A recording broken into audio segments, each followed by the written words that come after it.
Rushing the Rushes. Si Sarah, ang galing ng rapport niya dalawa ni Coco. Ganun na siya ipamigay sa'yo. Pero, I mean, for me, my role in this film, talagang kakaiba kasi I play the role of Monica, and Monica is a go-getter. She's an achiever. She works in a PR firm. Sarah works under her. So, nagkataon lang na may past si Sarah at saka si Coco sa film. And si Coco naman, nagtagpo kami. Siya talagang boyfriend ko sa film, hindi ako yung other woman. Kaya kung ano nangyari, kung anong kwento, kailangan panoorin nyo kung paano nangyari.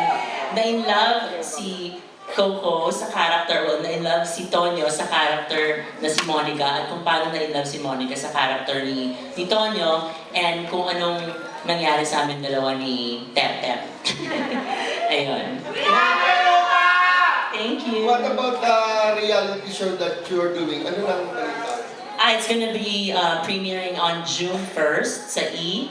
So we're very excited about that. Next week we'll be going to Singapore and we're gonna be promoting Tapos na the... siya i-tape.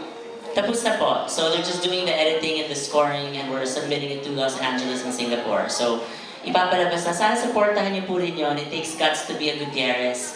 The first 6-part reality series sa E.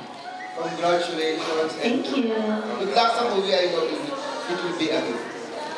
Alright, thanks to Mario. Bigay kay Archie Lau ang microphone for his question.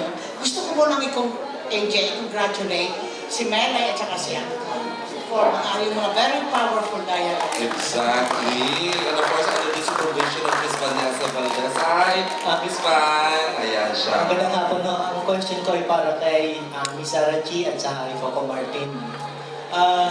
Paki-describe nga yung feeling ng yung kilig o excitement na naramdaman nyo ay sa partner nyo compared sa ibang leading men nyo sa case ni Sarah at compared sa ibang leading lady mo para sa Coco.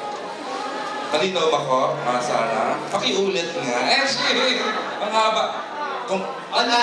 Okay, para kay Sarah. So, paki-describe nga yung kilig o excitement mo kay Coco compared sa ibang leading men. Malinaw naman pala eh. Paano ba yung clip?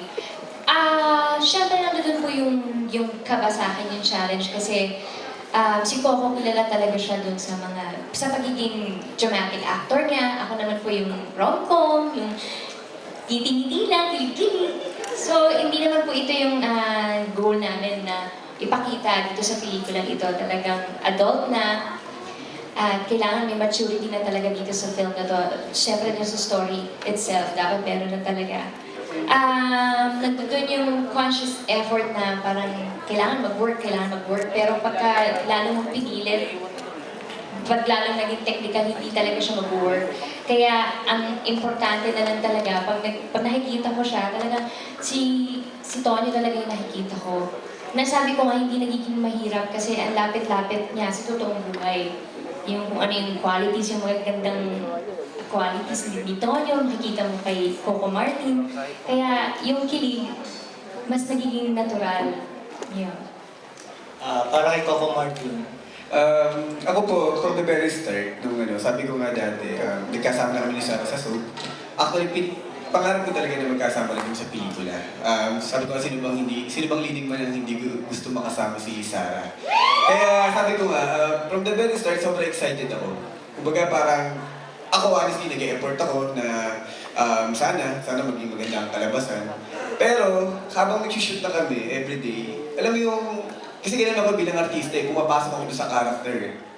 Nung first time ko narinig yung pagkakakanta ni Sarah dito sa maybe this time na team song, honestly, kahit na nasa soap ako, nasa bahay ako, paulit-ulit ko na siya pinakinggan. Sabi ko, alam mo, napakaganda ng pagkakakanta mo. Pag pinakinggan mo siya, alam mo, kahit ayaw mo ilang, parang feeling mo this time, parang in love ka.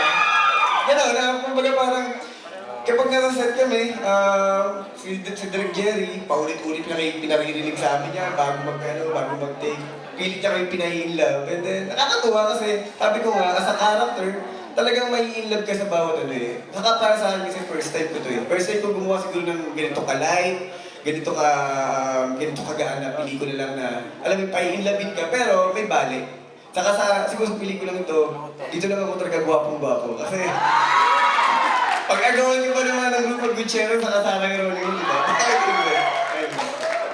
Yung lalim mo ng love story namin. Kasi hindi siya talaga, sa umpisa kala mo pa cute, pero yung pinagmulan nung pag-iibigan namin, bakit ganun katindi, yung mga lines namin doon, mapapanood niyo po sa journey ng ni Tonyo sa Kanitep-Tep. Next question para sa buong kaso, no? Ang maybe this time is an expression of wishful thinking, ano?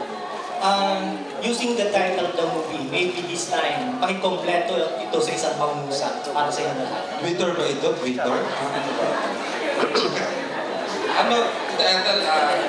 Sino lang gusto mong sumagot? Or The cast, lahat. Oo. Siguro by 12 midnight tapos na tayo dito. Chika! Sarah Coco and also Rupa. Maybe this time, use a sentence. Sino ba talaga? Buong kaso o yung tatlo lang? Yung tatlo lang. Okay, Rufa, please. Maybe this time. Nako, maybe this time, I'll fall in love again. Oh.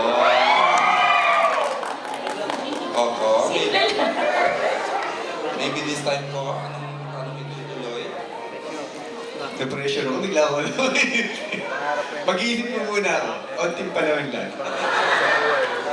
Miss Sarah G. Maybe this time, sana ma-appreciate yung pagiging actress ko. Hindi, kilala po kasi ako sa paggawa ng mga tweetams, ng rom-com, kilig-kilig, pa-cute. Sana this time, ma-appreciate ng tao yung aking effort na mag-level up yung aking acting skills.